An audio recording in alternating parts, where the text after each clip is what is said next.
광고 시간이면 우리 교회 스피커를 좀 자랑하겠는데 광고 시간이라서 아니라서 그냥 말씀 전하겠습니다. 자, 이스라엘 야곱의 이름이 이스라엘이죠. 이스라엘이 왜 이스라엘이에요? 야곱이 야복강에서 하나님께 기도하다 하나님의 거절에도 불구하고 야곱이 끝까지 하나님께 기도하고 붙들어서 기도해서 결국 하나님이 야곱을 이스라엘이라 이름 지어줬어요. 뭐냐 하면 하나님과 겨루고 이긴 자라는 뜻입니다. 그러니까 야곱의 그 기도의 능력, 야곱은 그 전까지 삶이 그렇지 않았어요. 근데 위기에 놓이니까 이제 그렇게 기도를 했는데 이 이스라엘이 이제 한 민족의 이름이지만 개인의 이름이기도 합니다. 야곱이죠, 이스라엘. 하나님과 겨루고 이긴 자. 근데 이스라엘이요, 어떤 면에서는 이게 좋은 일일 수 있는데 어떤 면에서는 굉장히 좀 나태해질 수 있는 사상이 있었어요. 이게 뭐냐면 선민 사상이에요. 자신들은 하나님의 백성이라고 하는 자부심이 너무 강한 거죠. 대단한 민족이죠. 그래서 이 사람들은 뭘 생각했냐면 자신들에게는 하나님의 말씀이 있다. 자신들만 하나님의 말씀이 있다. 또 하나님은 자신들과 함께 하신다라고 하는 이 선민 사상이 요즘 말로 하면 충만해서 도대체 하나님의 다른 어떤 것도 보려하지 않았습니다. 그래서 이 사람들은요, 믿음의 조상 아브라함을 굉장히 자랑스럽게 생각했죠. 또한 이스라엘의 위대한 왕 다윗 왕을 아주 자랑스럽게 생각했습니다. 그리고 사랑했습니다. 근데 이스라엘이 가지고 있었던 이 선민 사상이요, 아주 결정적인 실수를 하죠. 어떤 실수를 해요? 예수님을 인정하지 않은 거예요. 그러니까 이스라엘이 가지고 있었던 이 대단한 선민 사상, 나는 누군데라고 하는 이 사상이 예수 그리스도께서 메시아로 오신 것에 대해서 인정하지 않았어요. 그러니까 예수님을 오히려 배척했죠. 그러니까 선민 사상이 결국은 장애물이 됐던 거예요. 어떤 면에서는 좋았는데 어떤 면에서는 결정적인 실수로 예수 그리스도를 메시아로 인정하지 않죠. 너무나 자부심이 대단하게 강했던 결과입니다. 자, 그래서 바울은요, 6절에서 육체적으로 이스라엘에 속했다고 해서 모두가 진정한 이스라엘이 아니다 라고 얘기합니다. 그죠? 자, 여러분, 육체적으로 이스라엘이라고 해서 모두가 이스라엘이 아니다. 우리 그러잖아요. 모태신앙 얼마나 잘해요? 모태신앙. 여러분 모태신앙이 자랑할 만한 겁니까?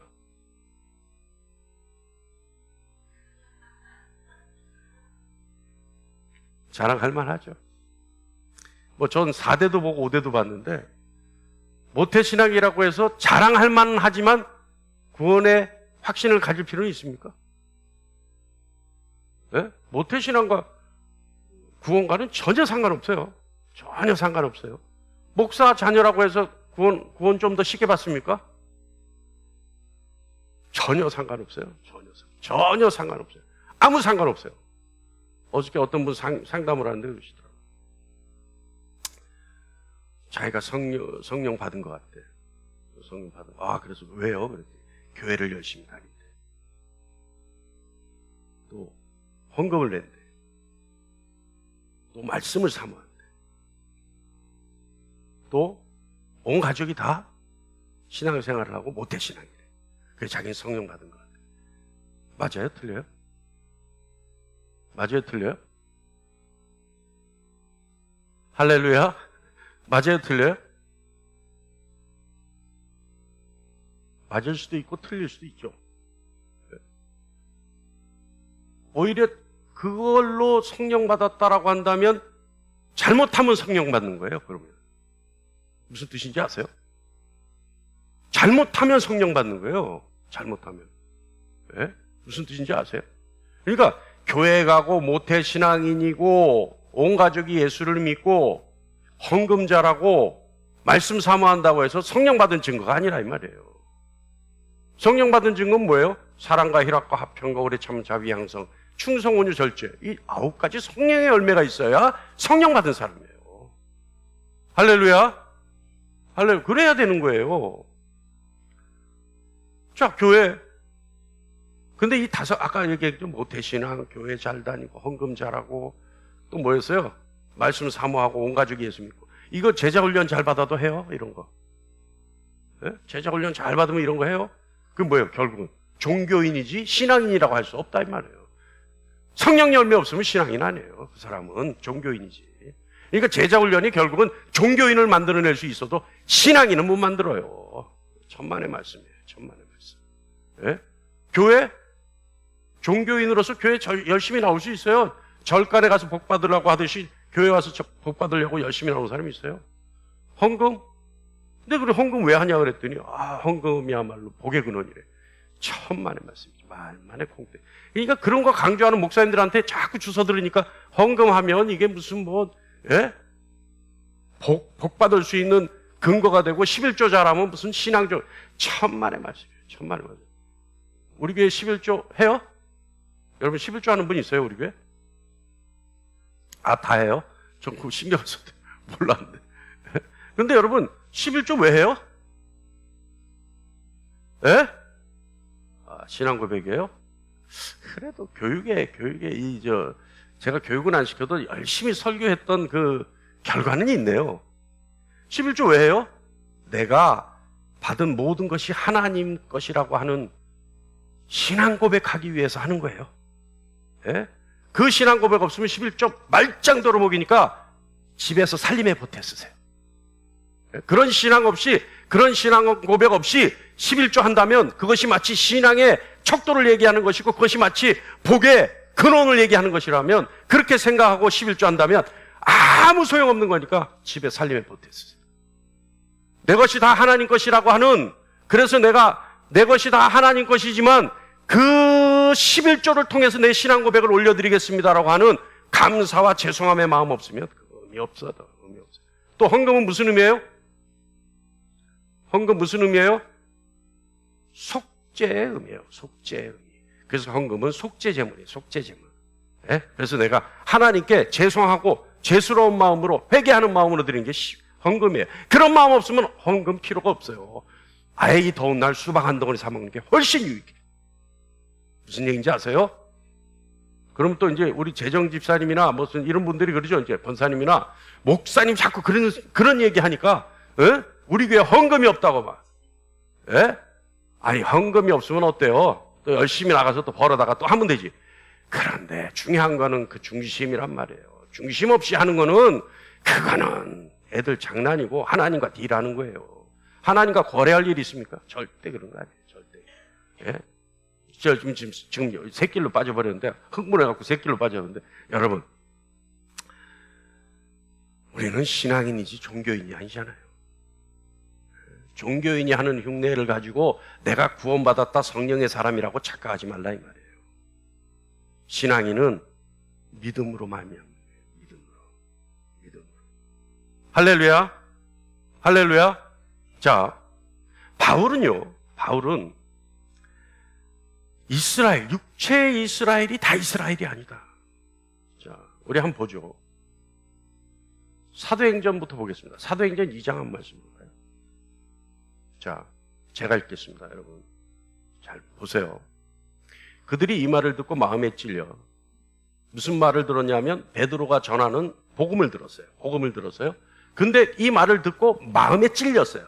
뭔가 찔림이 왔다는 거예요. 아파, 고통스러움, 두려움이 왔다는 거예요. 그래서 베드로와 다른 사도들에게 물어 이르되, 형제들아 우리가 어찌할꼬 하거늘, 어찌할꼬 물어봤어요. 마음에 찔렸는데 이 아픔을 어찌하면 되겠느냐 라고 물어봤어요. 그랬더니 베드로가 이르되 너희가 회개하여 각각 예수 그리스도의 이름으로 세례를 받고 죄사함을 받으라. 그리하면 성령의 선물을 받으리니. 이 약속은 너희와 너희 자녀와 모든 먼데 사람 곧 주 우리 하나님이 얼마든지 부르시는 자들에게 하신 것이라 하고. 자, 베드로의 설교에서 나타난 반응과 사람들의 반응입니다. 할렐루야. 자, 그러면 또 하나 볼까요? 사도행전 7장 말씀 봅니다. 7장 말씀. 자, 다 같이. 제가 읽겠습니다. 그들이 이 말을 듣고 마음에 찔려. 이 말은 무슨 말이냐면, 아까는 베드로의 말이었지만 지금은 스데반 집사의 말이에요. 이 스데반의 말에, 복음에 이 말을 듣고 마음에 찔려. 어땠어요? 똑같이 마음의 찔림을 받는 영향을 받았어요. 그 복음의 영향이죠. 근데 그들은 뭐예요? 그를 향하여 이를 갈거늘. 스데반을 보고 이를 갈았어요. 아까는 어쨌어요? 사람들이 우리가 어찌할꼬 물어봤잖아요. 근데 이 사람들은 뭐예요? 이를 갈거늘. 이를 갈아요. 이미 다르죠?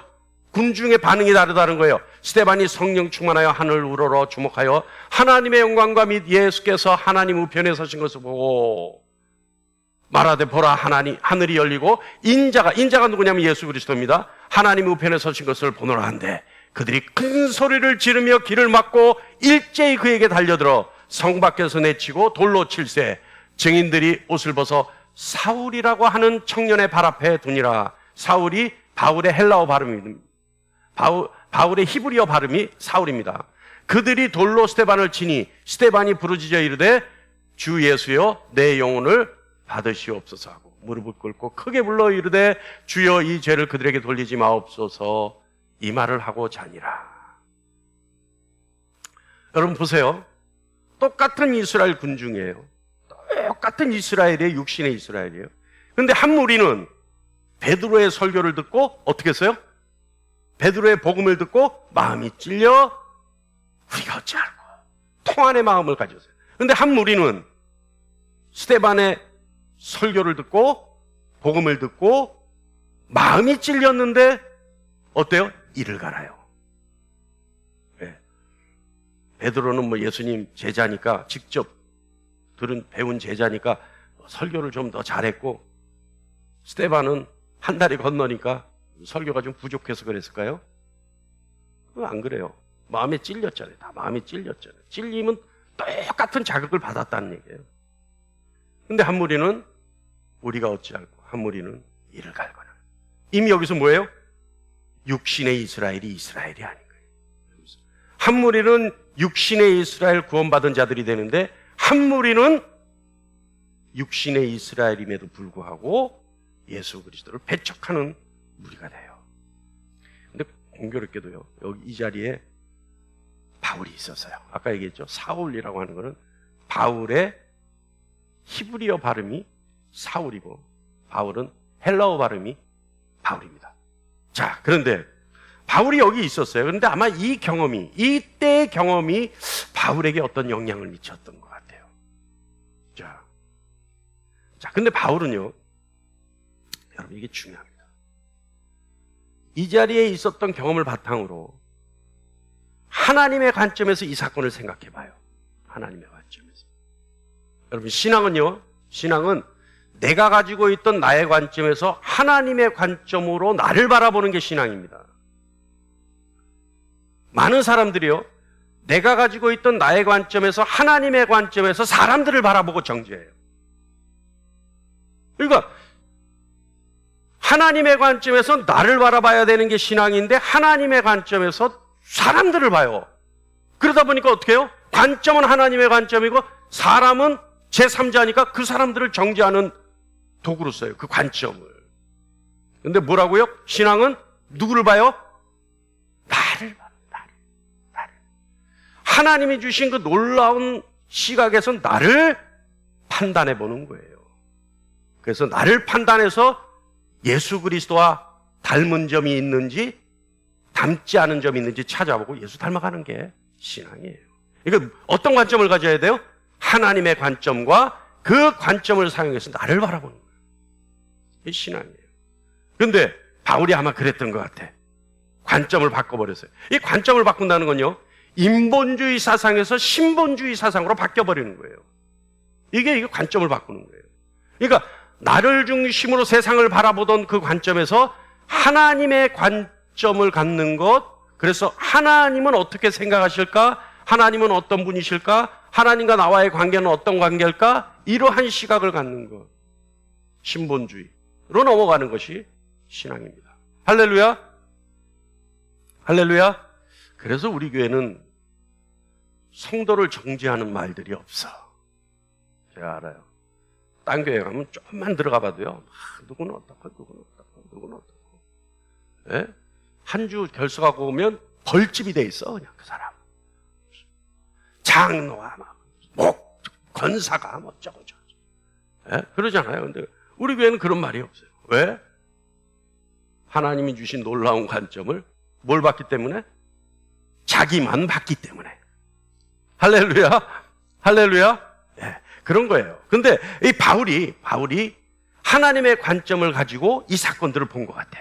그러니까 어떻게 되냐면 이 사건은, 그러니까 베드로와 스데반의 이 사건들은 결과적으로 무엇이다? 결론을 내렸는데 그건 뭐냐면 선택의 결과다. 그러니까 하나님은 한 무리는 선택하셨고 한 무리는 선택하지 않으셨기 때문에 이런 결과가 나타났다. 이렇게 본 거죠. 선택하지 않은 것을 칼빈은 육이라고 얘기합니다. 자, 바울이 봤을 때요, 이삭과 이스마엘을 예를 들었고 야곱과 에서를 예를 들었어요. 그래서 이스라엘 안에서 은혜로 선택된 남은 자가 있다. 아까 베드로의 설교를 들은 자. 그래서 이스마엘이 아닌 이삭을 선택하셨다, 하나님이. 또 에서가 아닌 야곱을 선택하셨다. 우리 아까도 기사를 봤지만 스데반을 돌로 친 사람들처럼 같은 복음을 들었음에도 불구하고 믿지 않아서 저주를 받고 그리스도에게서 끊어진 동족들이 수없이 많다. 바울은 얘기하고 있는 거죠. 그래서 바울은 결론을 내립니다. 궁극적으로 누구를 선택하고 누구를 선택하지 않으시는 하나님의 자유와 무조건적인 선택이 있다. 그래서 구원받는 것은 하나님의 선택에 달려있다. 그래서 여러분, 우리 어떻게 기도해야 돼요? 구원받기 위해서 어떻게 기도해야 돼요? 하나님 나를 선택해 주세요. 하나님 나를 선택하시고 도구로 써주십시오. 사실 그 기도가요, 히스기야의 기도하고 똑같은 기도. 자, 근데 바울은요, 우리가 9장 11절로 13절 뭐라고 얘기하는지 한번 들어보죠. 이 선택에 대해서. 다 같이요, 시작. 그 자식들이 아직 나지도 아니하고 무슨 선이나 악을 행하지 아니한 때에 택하심을 따라 되는 하나님의 뜻이 행위로 말미암지 않고 오직 부르시는 이로 말미암아 서게 하려 하사.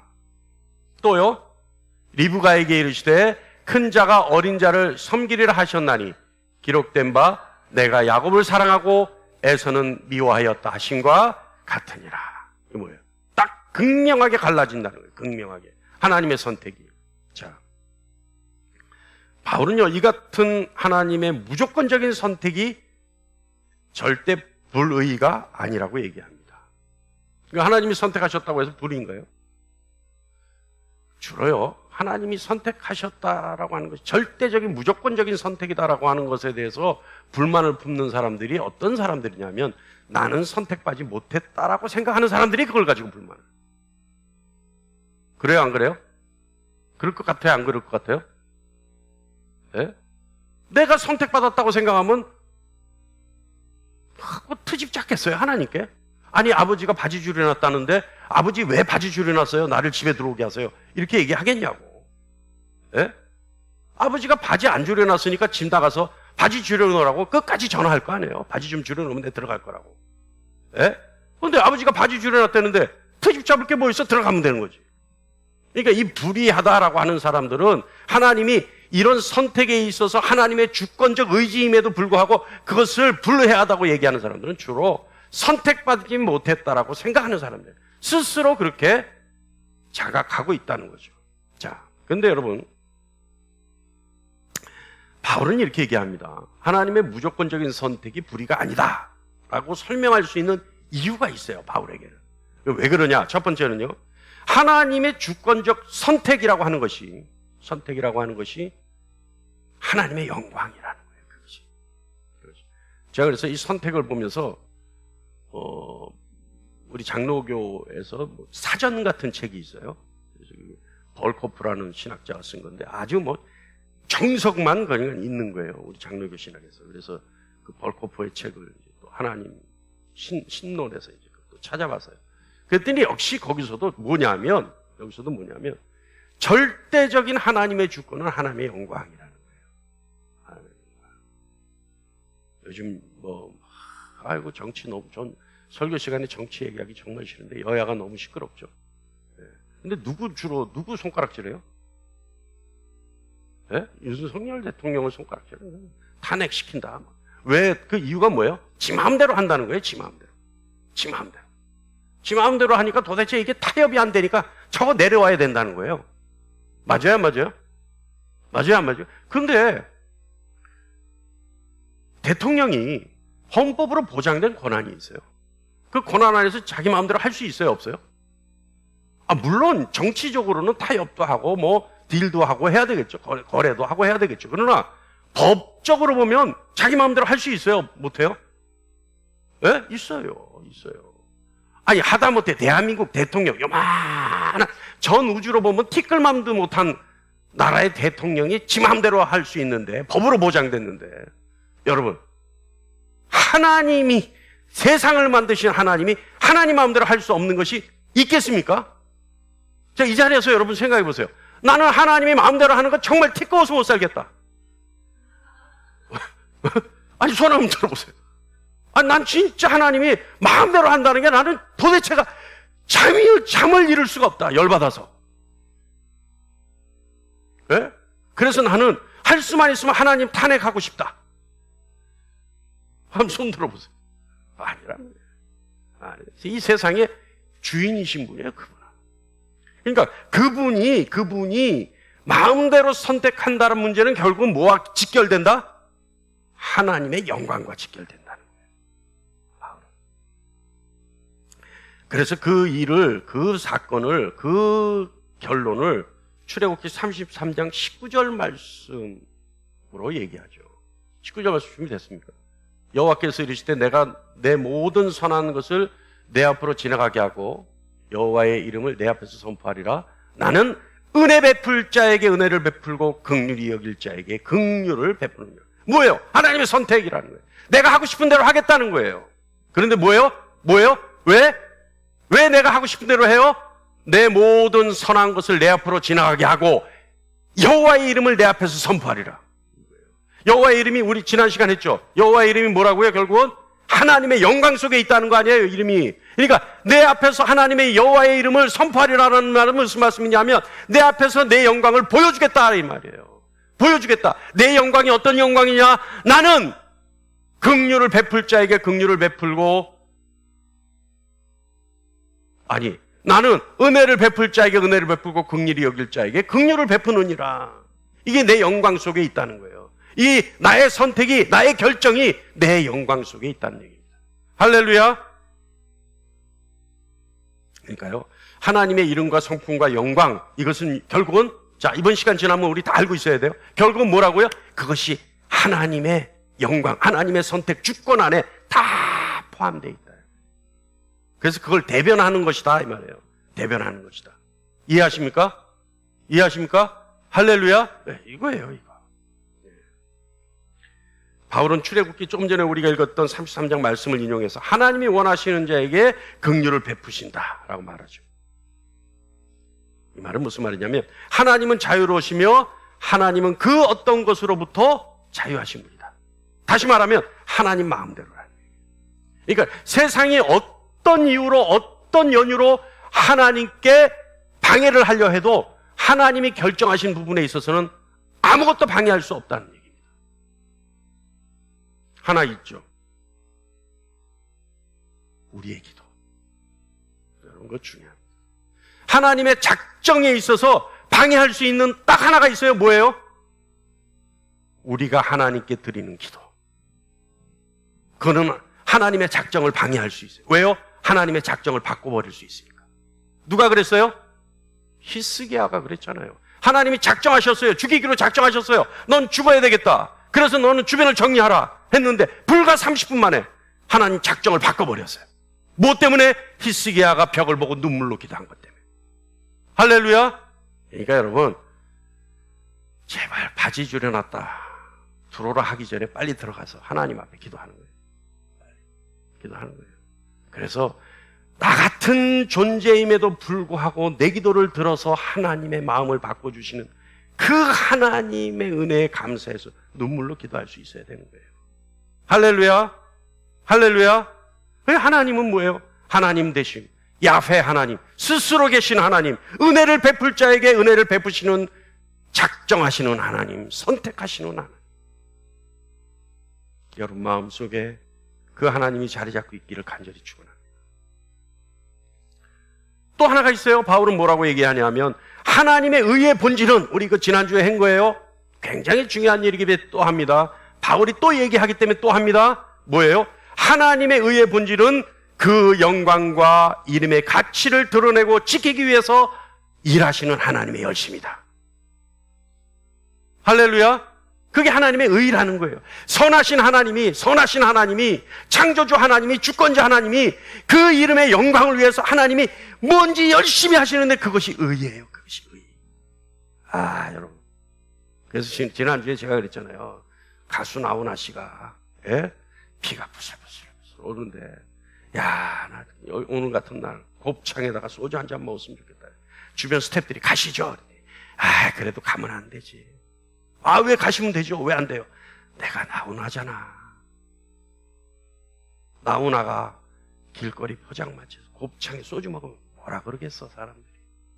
하다못해 대중가수도 자기 이름 때문에 그런 고통도 감내하고, 멋지게 보이려고 하는데, 우리 하나님이 그 하나님의 이름을 위해서, 그 영광을 위해서 하나님이 얼마나 많은 열심을 하시겠어요? 그 열심이 의라는 거예요. 의. 할렐루야. 할렐루야. 여러분, 인간의 죄는요, 인간이 저지른 죄의 본질은요, 하나님의 영광을 과소평가한 결과입니다. 그러니까 하나님의 영광을 너무 우습게 보니까 죄를 짓는 거예요. 그 하나님의 영광의 위엄 앞에 죄를 지을 수가 있겠습니까? 이게 무슨 말이냐면 하나님의 영광의 가장 큰 가치보다 더한 것에 가치를 두니까 죄를 짓는 거예요. 그죠? 그러니까 하나님의 영광의 가치보다 더한 것에 가치를 둬요. 어떤 거예요? 물질의 가치를 두고, 세상 것의 가치를 두고, 피조물의 가치를 두고, 자녀에게 가치를 두고, 그러니까 그 영광을 축소시켜버리고 이 영광을 부각시켜서 죄를 짓는 거예요. 여러분의 마음속에 하나님의 영광이 가장 큰 가치로 자리 잡기를 축원합니다.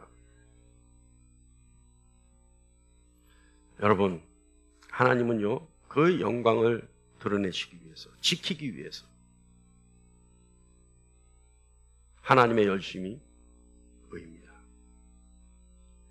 예를 들어서 여러분, 하나님의 영광이 있는데 하나님이 그 영광의 가치를 지키지 않으신다면 어떻게 될까요? 인간이 죄를 짓는데도 불구하고 하나님의 영광을 지키지 않고 그냥 간과하고 계신다면 하나님의 영광, 그 가치에 조롱받기 시작하겠죠. 하나님이 세상이 그냥 뒤죽박죽 돌아가니까 그런데도 불구하고 하나님이 가만 팔짱 끼고, 왜 그럴 수 있을까요? 왜 팔짱 낄 수밖에 없을까요? 능력이 안 되는 거예요. 하나님의 영광의 가치를 지킬 능력이 안 되니까 인간들이 죄를 짓고 뒤죽박죽 사는데도 간과하고 있는 거예요. 그러니까 하나님은 그때부터 어떻게 돼요? 힘 닿는 데까지만 하겠죠. 그러니까 그 하나님은 공정하지도 않아요. 오히려 불평불만이 있는 그쪽 죄를 짓는 사람들을 간과하셔야 되니까 어때요? 불공정한 하나님, 불의한 하나님이에요. 이해하십니까? 그런데 하나님이 전지전능하시고 그 영광의 가치를 가장 높은 것으로 드러내기 위해서, 지키기 위해서 하나님의 열심, 첫 번째 의가 뭐였어요? 대안을 제시했어요. 우리들에게 예수 그리스도의 십자가의 죽음과 부활이 그겁니다. 할렐루야. 그러니까 우리가 예수 그리스도의 십자가를 보면 뭘 봐야 돼요? 하나님의 영광을, 당신의 이름의 그 영광과 그 무한한 가치를, 가장 높은 가치를 지키시기 위해서 우리에게 대안을 주셨는데 그것이 예수 그리스도의 십자가의 죽음과 부활이구나. 할렐루야. 할렐루야. 그렇게 생각하셔야 되는 거예요. 그렇게 생각해요. 제가 그래서 여러분께 뭐라 그럽니까? 십자가는 하나님의 사랑의, 극대화된 사랑의 심볼이에요. 증거예요, 증거. 그런데 다른 한편으로는 하나님의 관점에서는 그건 인간의 관점이에요. 십자가를 바라볼 때 인간들이 하나님이 이렇게 나를 사랑하시는구나, 이렇게 하나님의 사랑이 대단하시구나. 독생자 예수를 이 땅에 보내셔서 죽이기까지 나를 사랑하시는구나. 볼 수 있죠? 인본주의예요. 근데 신본주의, 하나님의 관점에서 십자가는 뭐예요? 세상을 심판할 수 있는 명분이에요. 독생자 예수를 죽이기까지 하셨던 하나님이 그렇게 사랑을 베풀었음에도 불구하고 그 십자가를 바라보고 무릎 꿇고 회개하지 않는 인간들에게 가차없이 진노를 퍼부을 수 있는 명분이 십자가입니다. 할렐루야. 그것이 하나님의 관점이에요. 자, 여러분, 하나님은요 무조건적으로 선택하신다 하더라도 불의한 것이 아닙니다. 그래서 불공평하거나 편애하거나 한쪽으로 기울어진 하나님이 아니라는 뜻입니다. 은혜 받을 자를 택하시는 데 있어서 인간의 행동이나 생각과 의지, 그 어떤 것도 영향력을 끼칠 수 없는 것이 하나님의 선택입니다. 아까도 얘기했지만 하나님은 무조건적 선택을 행하시는 이유는 자기의 이름과 영광을 지키고 드러내는 데 있습니다. 이것이 바울의 결론입니다. 민수기 23장 19절 말씀 한번 읽어볼까요? 시작. 하나님은 사람이 아니시니 거짓말을 하지 않으시고 인생이 아니시니 후회가 없으시도다. 어찌 그 말씀하신 바를 행하지 아니시며 하신 말씀을 실행하지 않으시랴. 할렐루야. 하나님이 하나님 되신 말씀이 이 말씀이에요. 근데 우리들이 어때요? 자꾸 하나님을 우리 수준으로 내려다봐. 그러니까 하나님이 이랬다 저랬다, 하나님이 선택하면 편애한다, 불평하고. 그 하나님이에요. 이 하나님은 주권자 하나님이셔요. 하나님의 선택은 하나님의 영광입니다. 하나님의 선택은 하나님 그 이름 자체의 의지입니다. 할렐루야. 그래서 스스로 계신 자예요. 스스로 계신 자. 그래서 세상에서 선택할 수 있는 분은 단 하나님 한 분밖에 안 계신 거예요. 할렐루야. 그 자가 스스로 있는 자예요. 스스로. 할렐루야. 자, 바울은요 9장 16절에 무조건적 선택을 다시 한번 말합니다. 뭐라고 얘기하냐면 그런즉 원하는 자로 말미암음도 아니요. 무엇을 원해요? 구원받으려고 원한다고 해서 구원받는 것도 아니라는 거예요. 다른 박자하는 자로 말미암음도 아니요. 뭐예요? 열심히 노력하고 하나님 앞에 잘 보이려고 알랑방구 낀다고 해서 구원받는 게 아니라는 거예요. 헌금 많이 한다고 해서 구원받는 게 아니에요. 교회 열심히 나와서 계속 뭔가 청소하고 교회 열심을 부린다고 해서 구원받는 거 아니에요. 절대 아니에요. 그런데 그 사람들은 왜 제가 이런 말을 하냐면 그래서 우리 교회 헌금이 안 들어오고 우리 교회 청소하는 사람이 없다? 그게 아니에요. 그게 아니에요. 그거를 구원받은 증거로 착각할까봐 이 얘기를 하는 거예요. 헌금하지 말고 교회 나와서 청소하지 말라, 이걸 강조하기 위해서 이 말을 하는 게 아니라 그거는 구원의 본질과 전혀 상관없다는 거예요. 그러니까 여러분, 그런즉 원하는 자로 말미암음도 아니요 다른 박질하는 자로 말미암음도 아니요 뭐로요? 오직 긍휼히 여기시는 하나님의 선택으로 말미암음이라. 할렐루야. 할렐루야. 그러니까 다른 거 필요 없잖아요. 예? 다른 거 필요 없잖아요. 하나님 앞에 나를 선택해달라고 발버둥치며 울면서 매달리는 수밖에 없잖아요. 안 그렇습니까? 그래요, 안 그래요? 우리 아멘교회 모든 성도들은 하나님 앞에 구원해달라고 선택해달라고 발버둥치기를 간절히 원합니다. 교회 안 나와도 돼요. 청소하러. 헌금 안 해도 돼요. 그게 본질이 아니라는 얘기예요. 그게 본질이 아니라. 그런데요, 선택받고 은혜 받으면요 헌금하지 말아야 돼요. 교회 나와서 청소하지 말라고 집에 돌아가라고 교회 앞에 쇠사슬로 묶어놔도 그것 들고 들어와서 청소해요. 왜요?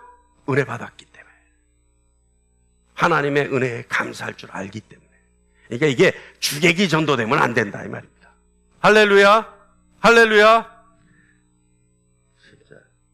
제가 무슨 뜻으로 이 말씀 드리는 거 알죠, 여러분? 근데 사람들은 정말 지혜로워서 유리한 말만 다 듣고 유리할 말만 기억해. 얘가 이제 뭐라 그러면, 무슨 소리 목사님 헌금하지 말라 그랬어. 아직 마음이 안 움직이면 하지 말래. 예? 나 아직 마음이 안 움직였어. 예? 근데 은혜 받으면 해요. 제가 그랬죠. 가끔 얘기하잖아요. 우리 아버님 11조를 10에 2조 하더라고. 10에 2조. 은혜 받으니까. 10에 2조예요. 예. 조그마한 교회가 우리 아버님 헌금 10에 2조. 뭐 그 동네 뭐 잘 사는 동네니까 많이. 그런데 뭐 한 10명도 안 된 교회인데 조그마한 교회. 10에 2조. 예? 또 감사헌금은 얼마나 많이 하는 성교헌금. 예? 그러니까 지금 거기가 강동이죠. 강동에 어떤 교회라 얘기 안 합니다. 엄청나게 큰 교회. 나는 우리 송재호 장로님, 난 그 밑거름이 있다고 봐요. 저는 얼마나 헌신적으로 했는지 제가 눈으로 봤기 때문에. 근데 그 뭐 때문에 그런다고요? 하나님 앞에 잘 보이려고 그랬겠습니까? 그 목사님한테 잘 보이려고 그랬겠는데 천만의 말씀. 얼마나 강직한 사람이에요. 그런데 은혜 받으니까 하나님 앞에 감사해서 눈물로 그렇게 드릴 수 있는 거죠. 다 같이 은혜 받기를 간절히 축원합니다. 할렐루야. 자, 믿어서 선택받는 자와 그래서 공로 없이 구원받는 자, 또 반항해서 멸망할 수밖에 없는 자, 이렇게 정하시는 분은 하나님이시다. 하나님의 궁극적인 선택이 인간의 범죄나 인간의 행위에 절대 근거하지 않는다. 여러분, 우리 로마서 9장 18절 한번 다 같이 볼까요? 시작. 다 같이요. 시작. 그런즉 하나님께서 하고자 하시는 자를 긍휼히 여기시고 하고자 하시는 자를 완악하게 하시느니라. 아까 우리가 읽었던 15절 말씀과 아주 비슷합니다. 15절 말씀 다시 한번 띄워줄 수 있습니까? 15절 말씀 다 같이 15절.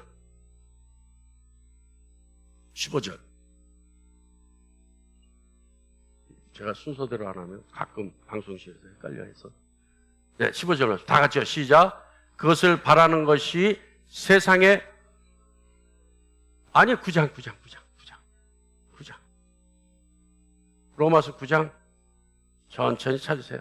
자, 시작. 모세에게 이르시되 내가 긍휼히 여길 자를 긍휼히 여기고 불쌍히 여길 자를 불쌍히 여기리라 하셨으니. 자, 이렇게 얘기했죠, 바울이. 그런데 조금 전에 읽었던 우리 18절 다 같이 시작. 그런즉 하나님께서 하고자 하시는 자를 긍휼히 여기시고 하고자 하시는 자를 완악하게 하시느니라. 똑같죠, 지금 얘기가? 근데 15절 말씀과 비슷한데 아까는 긍휼이었는데 지금은 완악으로 바뀌었어요. 9장 13절에 내가 야곱을 사랑하고 에서를 미워하였다. 이 말과 똑같죠? 하나는 선택받고 하나는 악한 것을 내주게 돼요. 여러분, 하나님의 선택의 두 가지 측면이 있다. 18절에 말씀합니다. 18절 다 같이 읽어볼까요? 시작. 그런즉 하나님께서 하고자 하시는 자를 긍휼히 여기시고 하고자 하시는 자를 완악하게 하시느니라. 하나님의 선택은 딱 두 가지 패턴이에요. 긍휼히 여기시거나 내버려 두시거나. 내버려둬서 내팽개친 차들은 어떻게 돼요? 하나님의 진노를 자신의 머리에 쌓는다. 로마서 3장에 말씀하고 있죠. 여러분, 은혜가 궁극적으로 무조건적이라면, 은혜가 무조건적으로 우리에게 오는 것이라면 완악하게 하는 것 역시 무조건적으로 완악해지는 겁니다. 11절에 다시 되풀이합니다. 11절에 9장 11절 말씀 볼까요? 다 같이요. 시작. 그 자식들이 아직 나지도 아니하고 무슨 선이나 악을 행하지 아니한 때, 그러니까 아무런 명분 없이 아무런 빌미 없이 오직 하나님의 결정에 의해서 긍휼히 여길 자를 긍휼히 여기시고 완악하게 하실 자를 완악하게 하신다.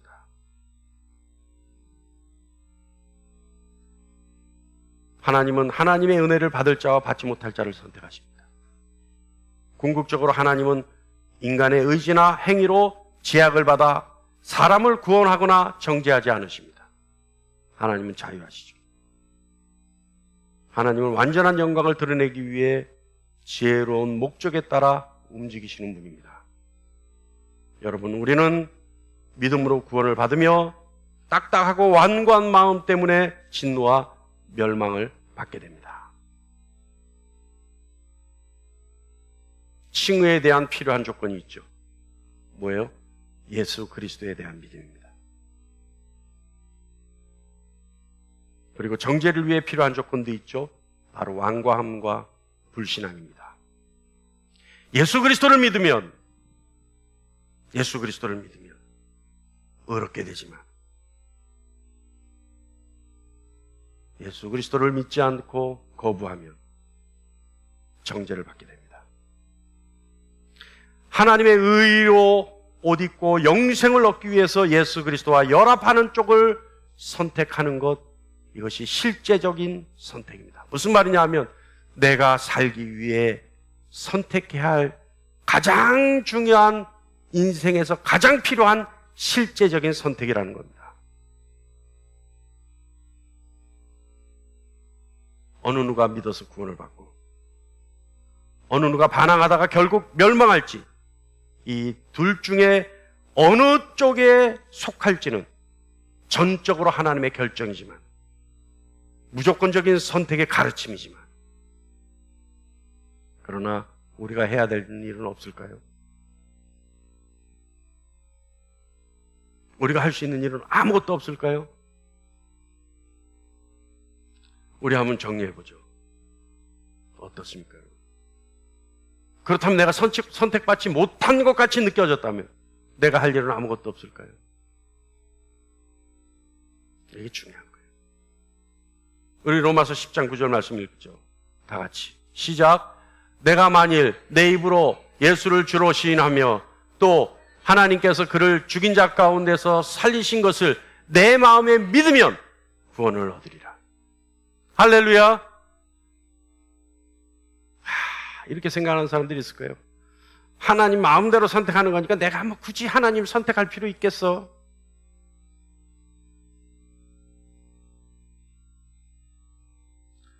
성경은요, 그렇게 생각하는 사람들에게 이렇게 말합니다. 여호수아 24장 15절.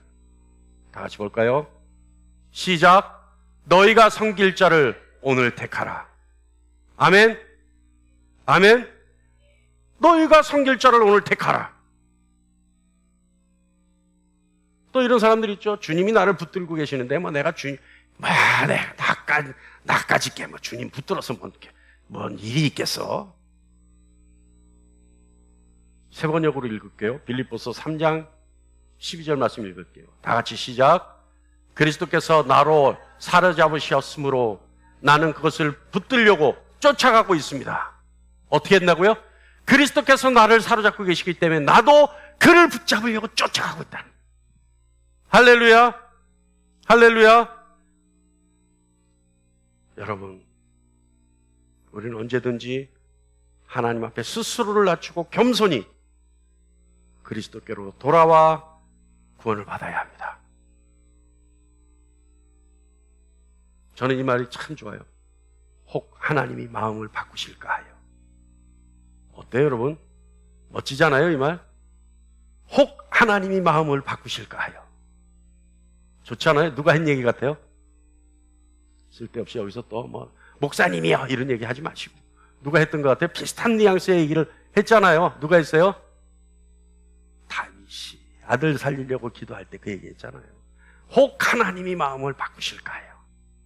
여러분, 내가 선택받지 못했다고 느껴진다 하더라도 더 자세히를 낮추고 겸손하여 혹 하나님이 마음을 바꾸실까 하여 하나님 나를 좀 선택해 주세요.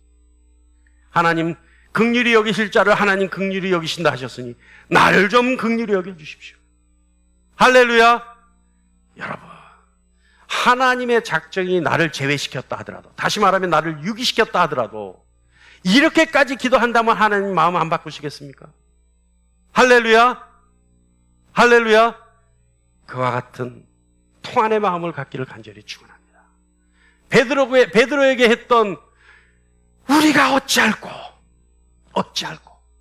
통안의 마음을 가졌던 군중들처럼 이 자리에서 여러분 마음속에 혹 하나님이 마음을 바꾸실까 하여 나를 좀 긍휼히 여겨 주십시오.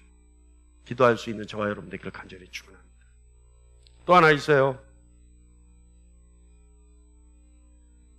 자신의 믿음 자랑하는 거 아닙니다. 신앙인들은 자신의 믿음 절대 자랑하는 게 아니에요. 아까 뭐라 그랬어요? 하나님의 관점에서 나를 바라보면 요만한 죄인에 불과한 내가, 죽어 없어질 죄인에 불과한 내가 그렇게 자랑스럽겠습니까? 하나님의 관점에서 세상을 보니까 자랑스럽게 느껴지고 다들 요만하게 보이는 거지. 여러분, 성경은요, 하나님이 아무도 자랑하지 못하게 하셨어요. 그래서 그 누구도 자랑할 수 있는 방법을 찾지 못하게 하나님은 구원의 방법을 만드신 거예요. 자랑은 우리 것이 아닙니다. 하나님이 무조건적인 선택하셨다, 우리로 하여금 자랑하지 못하게 하시려고. 그래서 그 하나님의 영광의 가치가 더욱 높아지게 하려고. 믿음은요, 자랑을 철저하게 배제합니다. 그래서 로마서 3장 27절 말씀에 분명히 기록하고 있죠. 다 같이요, 시작. 그런즉 자랑할 때가 있느냐? 있을 수 없느니라. 무슨 법으로냐? 행위로냐? 아니라 오직 믿음의 법으로니라. 아멘. 오늘 이 시간 예수 그리스도를 믿기를 간절히 축원합니다. 그리고 내가 믿게 되었다면 오직 그리스도께만 감사하기를 간절히 축원합니다. 자랑할 것이 있다면 주 안에서 내가 구원받았다는 사실만 자랑하기를 간절히 축원합니다. 기도하겠습니다.